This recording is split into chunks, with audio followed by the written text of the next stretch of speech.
Well, hello everybody and welcome back to the channel. Great news, my friends. It's time once again to inhale that new star smell as we continue our initial journey of Star Trek The Next Generation with Season 1, Episode 7, Lonely Among Us. Nothing to it but to do it, friends. If you could do me a quick favor though and hit that like button, smash that subscribe, ring that bell for notifications. It greatly helps out a small channel and it allows me to alert you next time it's time for The Next Generation or any of our sci-fi fare.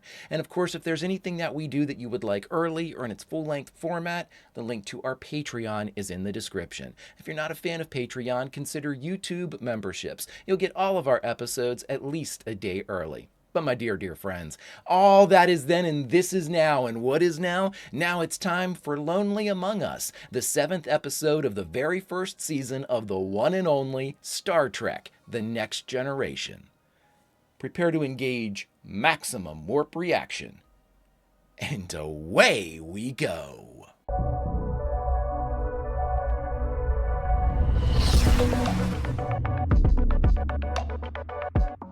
We have orbited the two major planets of the Beta Rena system, taking aboard delegates from those two worlds. Try not to make notes. The Anticans and the Cele have become deadly enemies, but both have also applied for admission into our Federation. Of course they have. We are to deliver these delegates to this sector's neutral conference planet called Parliament in the hope their dispute can be resolved. Oh, awesome. They look like cobras. We hope your journey will be pleasant and comfortable. Arranging that will be my first officer, Commander Riker. I like the dress unis. Will our quarters be near the Anticans? About 100 meters apart. Unsatisfactory. No. If you'll follow me. And we must be upwind from the Anticans. Of course, sir. This is going to go swimmingly. I do like their look. That's an interesting, reminds me a little bit of, was it Dreamscape? Even Parliament's peacemakers may find this case a little difficult. Yeah, I do like those unis. Like the long, almost like kilt dress things. That's pretty badass. Well, these life forms feel such passionate hatreds over matters of custom, god concepts. The usual. Sir, my sensors are picking up an unusual energy object ahead. On screen. Confirmed, sir. I was going to take a drink of coffee. I will wait. Change course to make a close sensor pass. We can then increase warp speed and reach Parliament on schedule. So, Worf. Yeah, let's get some more interaction with these two. Our captain wants his junior officers to learn. Not just his junior ones. We're making a close sensor pass on an unusual object, Geordi. Sensors ready, sir. Life form reading. No life form readings, sir. That was an interesting check. We don't usually do that to see if systems are up before we use them. It is changing shape. Any readings of matter there? Negative, sir. Energy only. Pure energy. And this is sensor control? I think that's what they said.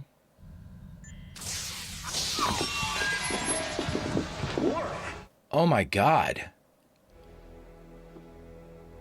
How big? That probably would have killed Geordi. Emergency and sensor maintenance. I repeat, this is a medical emergency. Sensor maintenance.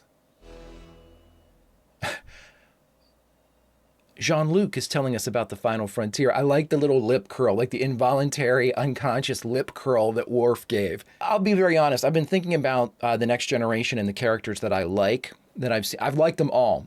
Hand to God, there hasn't been one character that I have immediately kind of felt like not connected to or off-put from or just not really engaged with.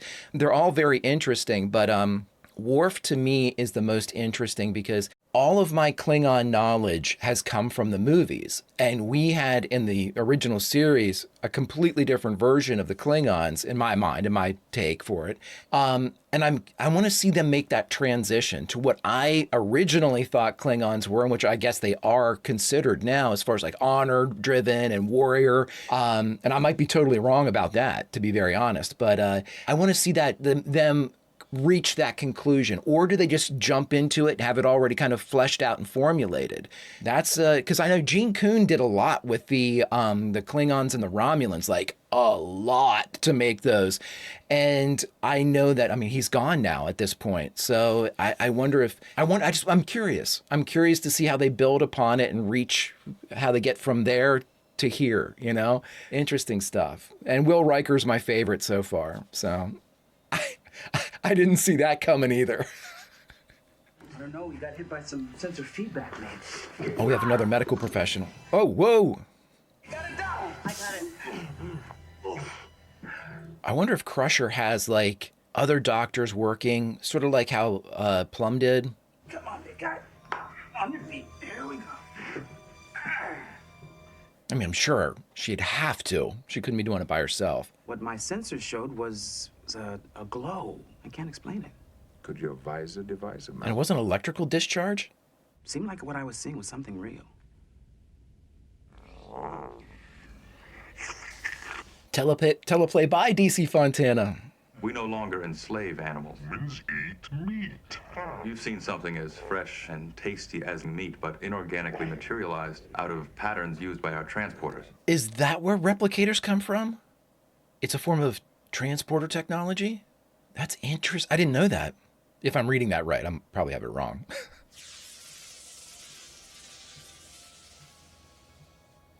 Well, this isn't good. He's reading normal now. Yes, normal. Are you all right? Yes, perfectly. Oh, no. What am I doing here? That's the story the doctor will tell you. Troy, do you sense anything? I'm still not quite sure how her stuff works, but... A mystery is only a mystery as long as it remains uninvestigated, sir. I love a mystery, Data. But this one we'll have to wait until we've delivered the delegates to their peace conference on Parliament. Lieutenant LaForge, go to Warp 8. Warp 8, sir. Warp 8. Oh my God, just casually. Yeah, I go to Warp 8. You're back, Curly. Yes. I'm sorry, it's porn. Tell me about it. Really? You never seen that interested in warp theory before? You're asking a science kid to discuss science? He's in. This is engineering, not helm control. The helm's located on the bridge. Mom? Yeah, Wesley... This is the helm. Unless there have been some changes I don't know about. Dr. Crusher. Can he see that glow again? I'm assuming, did he pick it up with his visor or with his reader? Or with his, I guess, tricorder? When such a diagnosis concerns a bridge officer, I expect a better explanation. Then I will have to first run some cross-checks on the library computer. Use Science Station 2, Doctor. So we have 2 science stations? Obviously, Data's at Science Station 1. That's awesome. What does helm control have to do with medical cross-checks? See, they don't know each other well enough yet. I bet you they would pick up on this shit. Why am I... Is something wrong, Doctor? Doctor, are you all right? Yes. Let's use our words, everybody. I'll do my work in my office. Do you want someone to accompany you? I mean, seriously, if I just all of a sudden blinked and I was somewhere else, I'd probably mention it. Data, this ship is less than a year out of space dock. What are the chances of this occurring? It is a virtual impossibility, sir. So what the hell is going on here? Oh, you guys like mysteries. Let's get to sleuthing. What caused the malfunction? Unknown. It was a rampant electronic short that jumped from system to system, sir. But the only thing is, Yes, Mr. Singh. that shouldn't be possible. They're not supposed to be able to do that. Yeah. It wasn't an interlink that was malfunctioning. I want an explanation of this by the time we reach Parliament. Chief Engineer Argyle. We're just going to like cycle through Scottish names. These are not weapons, First Officer. They are tools. And you have to admit that these could kill. I admit some of my people are impulsive, and we all have reason. Cool voice. You're on notice that all of your weapons, violence will not be tolerated on the Enterprise. Yeah, you tell him, Riker. And if any does occur, let me assure you, it will not be we Antikin who start it. Thank you, sir. Yeah, they're going to try to frame each other to make a response seem legitimate. Sir, warp power is fading. We've lost the warp engine computer time. 3, 2. Impulse. Data, signal Parliament will be delayed. Subspace radio is out. What do we have? Some vulnerability in our systems. If the Enterprise were really this fragile, sir, she never would have left space dock. Right. Ferengi contacts have been detected on both Soleil and Antica, sir. You're sounding like a private eye, sir. Private eye? A private consulting investigator, Data, who solves crime. Sleuth. Most interesting occupation. In the world of fact, probably not. However, in literature, it'd be a fascinating exercise. The immortal Sherlock Holmes would have an interesting view of our mystery. Doesn't Data love Sherlock Holmes? If the control network breaks off at this point... It bleeds warp engine commands off into dead ends. Excellent. Jesus, man. This kid. But, sir, You are scheduled for classwork now. but I don't learn nearly this much in school. But the captain's orders on this are very clear. Yeah. You can't sacrifice your schooling just because you've probably already learned it all, so. Solve any new problems today? I was starting to, maybe. Mr. Singh sent me off to class. You've got to let the commissioned officers do some of the work. But they suck at it and they're wrong. With Channing's dilithium crystals theory I was telling you about? When were you telling me about that? Come on, Wesley, put this together, bud. Honestly, I don't remember. Oh, is Singh gonna get it now? Yep.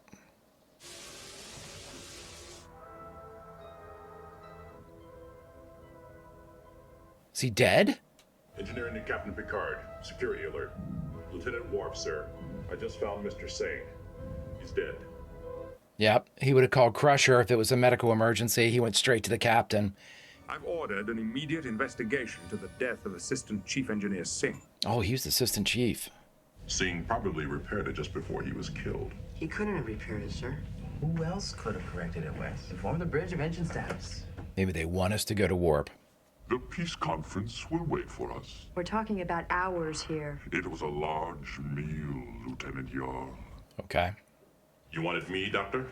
Yes, concerning your memory blockout. I still don't remember having one. The same thing happened. Ha! I want to try hypnosis on both of you. Almost all of the peace delegates answered our questions with lies.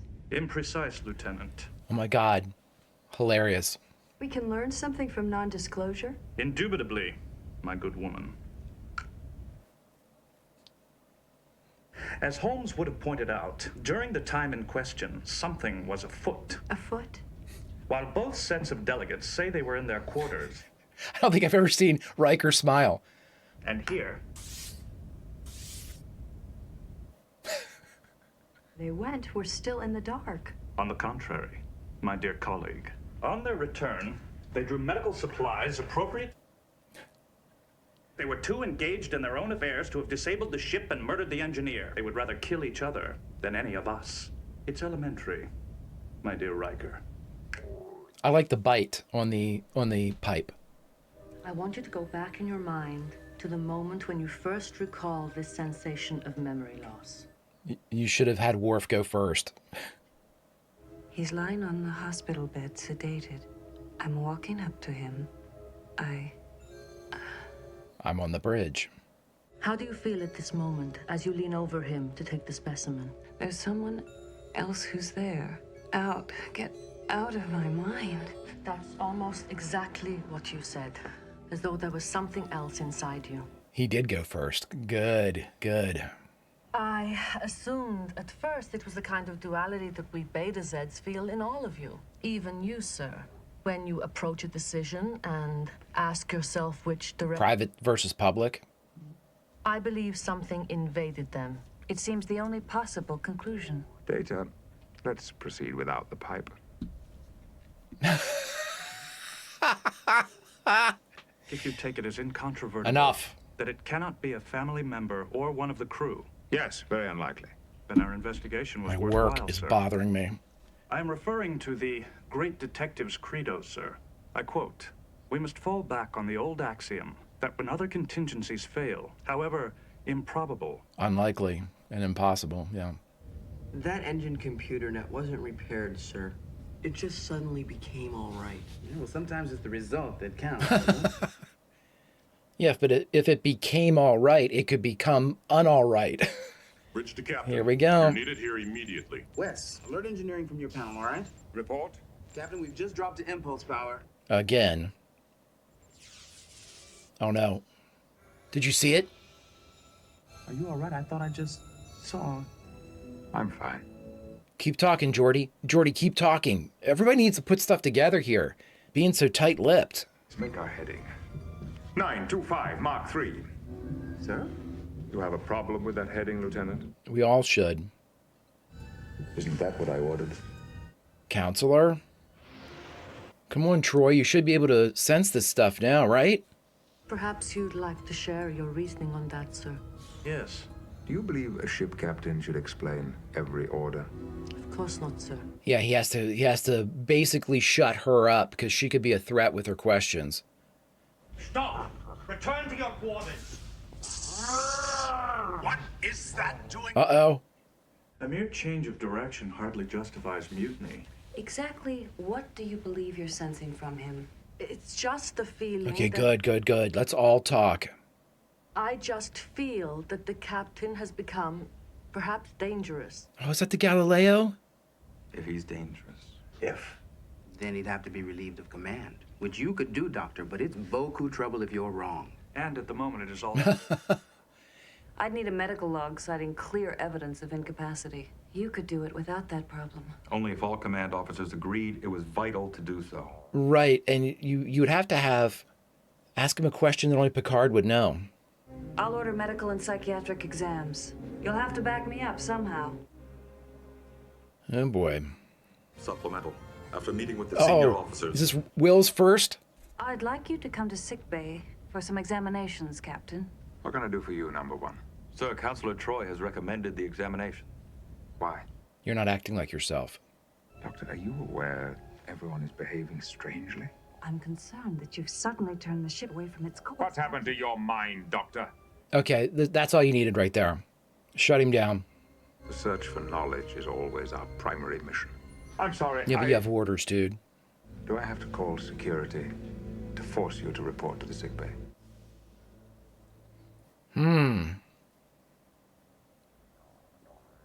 Nice. Lock him in there and confine him to quarters. What the hell? What? Sorry, wrong species. Regular security, Chief. You are here. We're setting a trap? Cellies are playing hide and seek down here, obviously with the Antikins. It's a lethal game. I want them returned to their quarters under guard. Right away, sir. Come.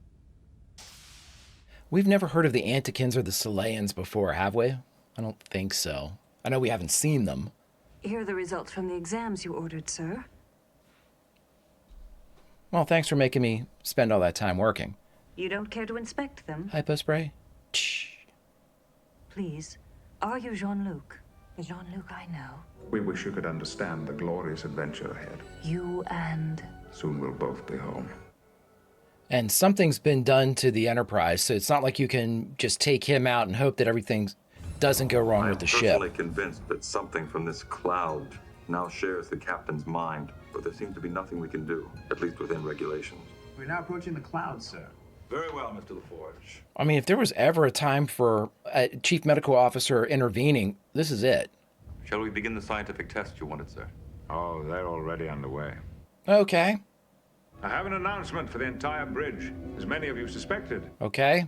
When our ship passed through the edge of this, it accidentally carried away a sentient being. And recognizing you as sentient beings, it pleaded for help, but in ways you couldn't understand. Oh, okay. Well, now we can. But it furnished it enough, and it very much regrets the accidental death. Captain. Okay. Passion for exploration, for the unknown. We found we had similar dreams, and it offered your captain a way to realize them beyond human expectations. I must speak to you privately. This doesn't now. seem right. Captain, do you hear me? Sir, I see no way for you to journey with an energy form. He's planning to beam himself and the entity into that cloud. The transporter need not pattern your captain into matter. We'll beam energy only, and we will become a combined energy pattern of our life form. Okay. No. Disabled and mentally incapacitated. Too late on this one. Where is he? Come on, Data. This is blinding me. What about you, Geordi? Can you see it? That might have been my favorite scene so far. We saw everybody kind of like at their most vulnerable and like how they would deflect. That was really cool. Do not let him beam. Do not. Oh, shit. More than an hour has passed since the captain beamed out, energy only. Every effort has been made to determine his whereabouts. All this, how you...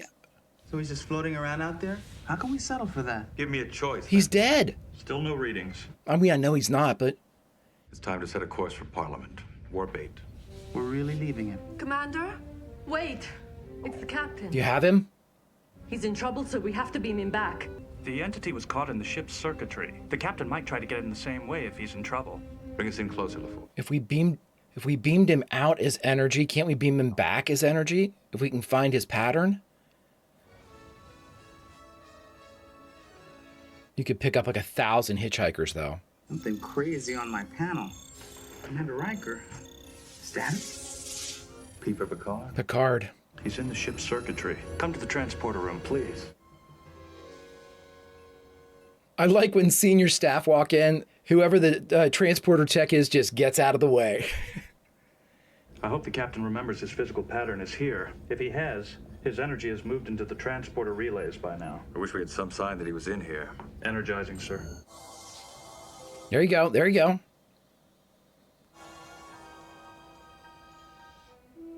Does he remember anything? What's happening to me, number one? I was preparing to beam out. I remember there was talk of an entity, but it all seems so vague. I believe the captain is now his separate self, sir. Much of what happened is naturally missing. Yeah, no shit. Captain. Yes, Lieutenant. Sorry, Commander, but Security Team 2 reports they've discovered a puddle of blood outside the Cele quarters, and they can't find one of the delegates. Oh my God.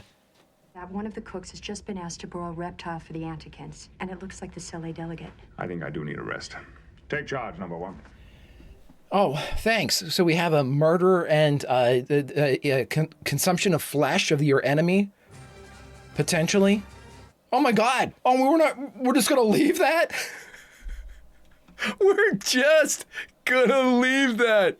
Oh my God. That is one of the funniest. That has to be the craziest leave line we've ever had in Star Trek. We'll talk about it. That is absolutely batshit crazy. Oh my God. All right, everybody, we just finished watching Star Trek The Next Generation, Season 1, Episode 7, Lonely Among Us, and the only thing left to do is talk about it. All right, everybody, we just finished Lonely Among Us, the 7th episode of the very first season of Star Trek The Next Generation. Let's start where it ended, everybody. That leave line, or that leave scene, is the craziest I have experienced in any Star Trek show. Again, my incredible amount of Star Trek shows that I've seen, but that is the craziest way to leave an episode. We had all this shit happen. All this, just absolute shenanigans throughout the entire episode.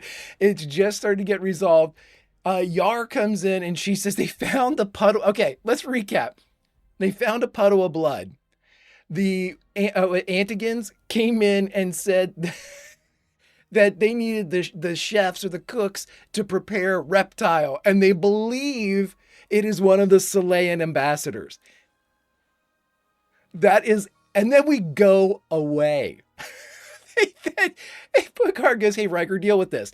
That is that seems like the beginning of an episode, right? Where it's like, okay, we have these two competing, they hate each other. We're going to try to get some type of peace worked out or some deal to be made. And you start off with the potential murder / flesh preparation for a meal for one of the enemy. Okay, now peace product, go. How do you come back from that? How do you pull the nose up on that shit?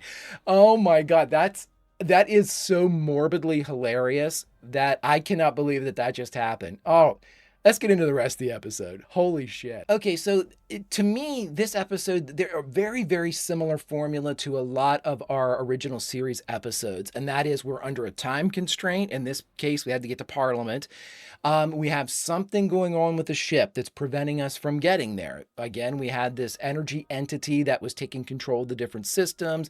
We had a kind of a brief explanation of what it was actually doing at the end. It had been inadvertently kind of scooped up. It was jumping from system to system to try to learn, to try in some way to communicate with us. That's all awesome, and it makes a lot of sense. It didn't want to kill Singh. That was a mistake. It said so. So it wasn't necessarily like it was a nefarious entity or a malicious entity. It just seems like it was plucked out of its planet, its home, its habitat, and was trying to get back there. I understand the plight. I understand the motivations, to be very honest. You want to get home and you feel like you've been captured. You're not sure what's going on, but getting back home is the best way to go about this.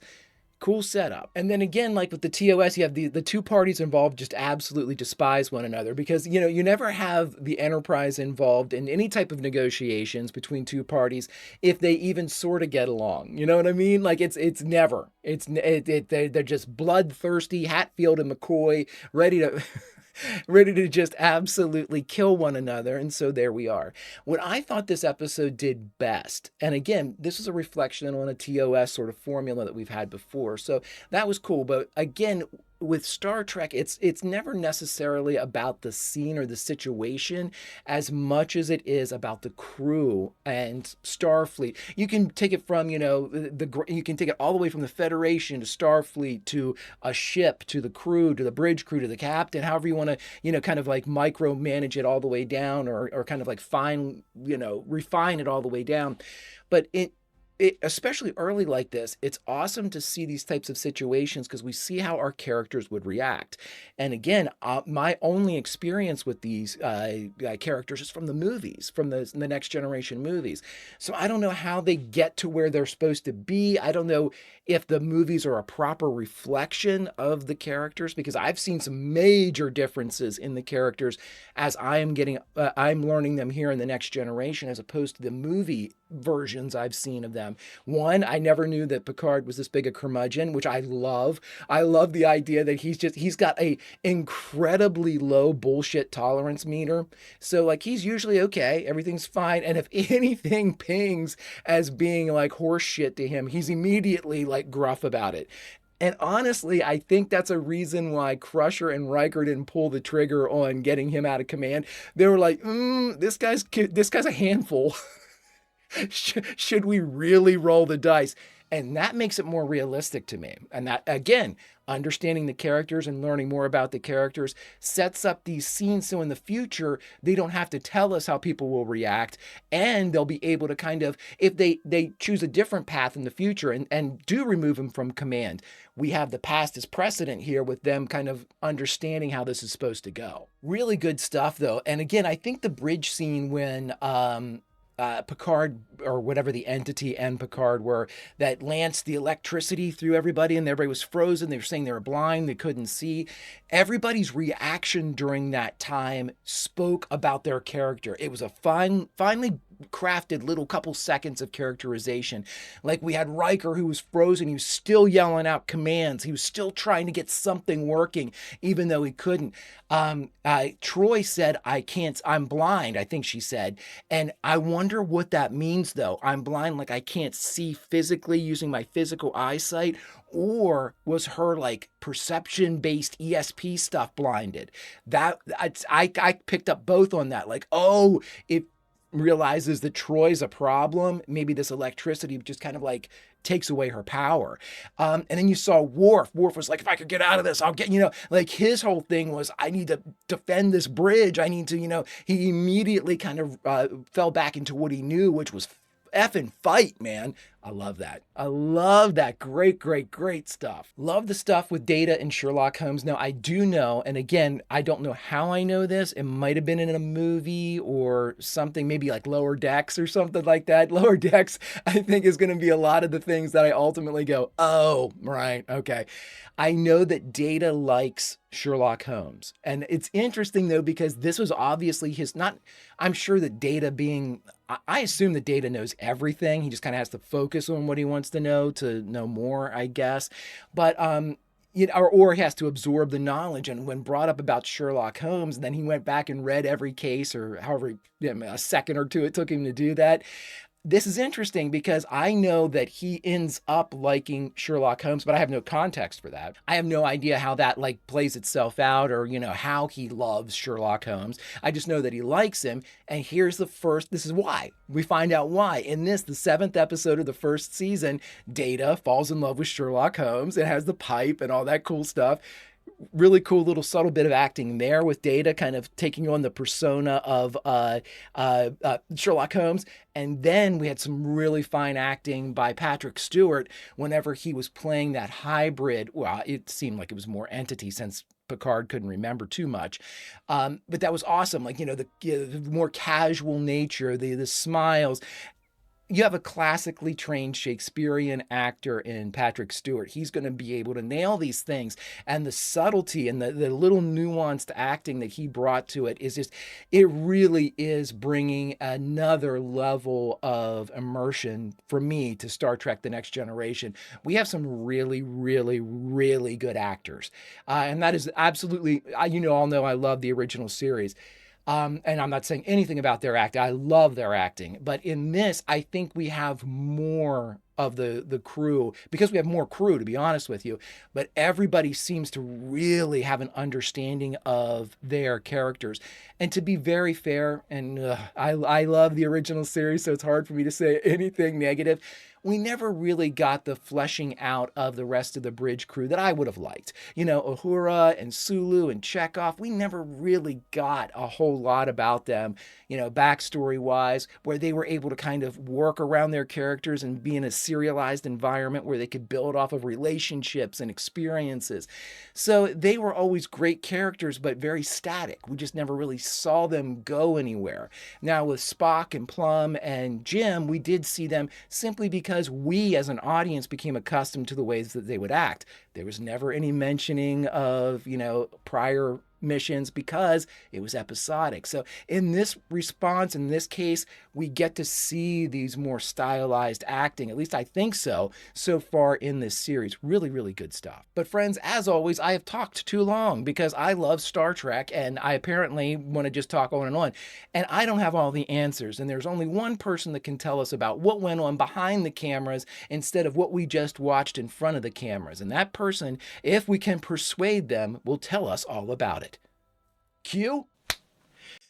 Greetings, mon capitaine, and welcome to another edition of Q&A. Friends, this is where after having watched and reacted to a Next Generation episode of Star Trek, I like to dig a little bit deeper and find out things that happen behind the camera. Things that if I had looked up beforehand would have ruined the episode for me. But to keep myself from wandering off into the weeds for a couple hours, I've given myself 5 categories to explore. The first, writer and director. Who were they? The second, guest stars. Did we have any? The third, of the core cast or the big 9, who was available? Fourth, and spiciest of all the categories, the production notes. What went on behind the cameras? And last but certainly not least, a memorable quote from the episode. Let's get started. And now, friends, for our very first category of writer and director. Who were they? Well, once again, we had multiple writers for this episode in DC Fontana, Hall of Fame writer for Star Trek, and basically show manager for most of it. Lore keeper, I think of a lot of times as well. In addition, her writing partner for this one was Michael Halperin. Now, Michael Halperin, we'll talk about it a little bit more, but Michael Halperin actually wrote the majority of this episode, but there was a B plot that dealt with like lithium crystals that needed to be switched up to what we had in the episode, and DC Fontana provided that. So it was enough of an inclusion or enough of an addition that it required a writing credit, but just so for your own record, Michael Halperin wrote most of this. Now, as far as our director, again, another new face here for the Next Generation. We haven't had any repeat directors yet. I'm kind of hoping we do. I think that's when you start to see like signature camera shots and stuff. I really love that. But right now, we have a brand new director, and it is none other than Cliff Bole. Let's move on. All right, my friends, and for our second category of guest stars, did we have any? Well, we had 2 of note, or at least 2 that I noted, in Kavi Raz as Lieutenant Singh and Colm Meaney as the first security guard. Now, I do know that Colm Meaney goes on to play Chief O'Brien, but is a minor character on The Next Generation, but becomes a major cast member on DS9. That's about all I know, other than he works the transporter, because I know a little bit about that. And also, he's very highly regarded in the lower decks world. Other than that, I don't know much. But friends, those are our guest stars. Let's move on. And now for our third category of the core cast, or the Big 9, who was present. Well, we need to know who our Big 9 happened to be, and that is Jean-Luc, that's Will, that's Deanna Troi, that's Geordi, that's Data, that's Tasha Yar, Worf, and the Crushers, Beverly and I almost said Will, God, Beverly and Wes. All hands present and accounted for in this episode, my friends. Let's move on. And now, friends, for our fourth category, the spiciest of all the categories, production notes. Let's see what went on behind the camera. Let's get started. And now for our first production note. This harkens back to our guest stars when we talked about Colm Meaney as the first security guard. Now, as we stated, I know that he goes on to become Chief O'Brien, but just as of note, he is not given the title of Chief O'Brien or a named character until season 2. Let's move on. And now for our second production note, my friends. This one comes from director Boll himself. In what I think his book, he wrote this one, and he quoted in his book that they received a lot of negative letters about this episode for one particular reason. What the audience, I guess, deemed to be cannibalism between the Antikins. I think that they thought that, cooking up the other delegate and presumably eating them was a bridge too far. So they received a lot of strongly worded letters about that little element of the script. Let's move on. And now, my friends, for our third production note, and we briefly touched upon this when we were talking about our writers and whatnot, but Michael Halperin wrote the majority of the episode, and we talked about that there was a subplot that he had put in for the dilithium crystals that was removed and actually augmented and added to by DC Fontana. She's the one that added in the element of ferrying the different diplomats and whatnot across, very similar to another episode that she wrote in Journey to Babel. So we were able to see a little bit more of what was going on, and almost kind of an extension of one of the other themes that we had in one of the earlier TOS episodes, which is a bit of a running sort of template that we had here early in The Next Generation. Let's move on. All right, friends, and for our fourth category, I'm going to make this one a little bit shorter than the quote that I have written out here, but the long story short is Gene Roddenberry had a kind of a cardinal rule that for the aliens, they didn't want a complete covering or a mask that obscured the face.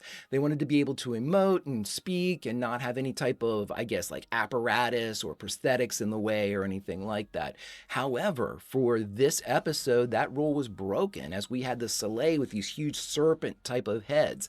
Now, those heads were farmed out to another creature shop that created a great looking, serpent head that came back.